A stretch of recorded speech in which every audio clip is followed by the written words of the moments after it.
Ayan, so sa mga ano, mga small content creator na naghahangad na tumaas yung followers nila.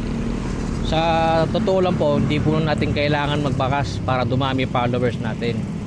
Ang kailangan po natin ay gumawa po tayo ng content na magugustuhan ng tao. Yun po ang totoo. Kasi kung bakas lang po ang gagawin mo, pag wala ka ng pera, ayaw ka na ng tao. Tulad ko, naabot ko po itong 29,000 followers nang hindi nagbabakas. Kasi gumagawa po ako ng content na mga interesting tungkol dito sa Kabanatuan. Ayan. Tulad ko ngayon, umiikot ako. So yun lang po may papayo ko. Tsaka hindi po ako nagbabakas na namimigay ng cash yan. So lahat po itong 20, ano na po tayo, malapit na mag 30k. So lahat po ito ay organic. Ito, lahat po ito ay pinaghirapan ko. So hindi ako nagbakas. So kusa po sila na nag-follow sa akin, nag-share ng mga video. So hindi ako nagpapa-follow yung sa pilitan, hindi ako ganoon.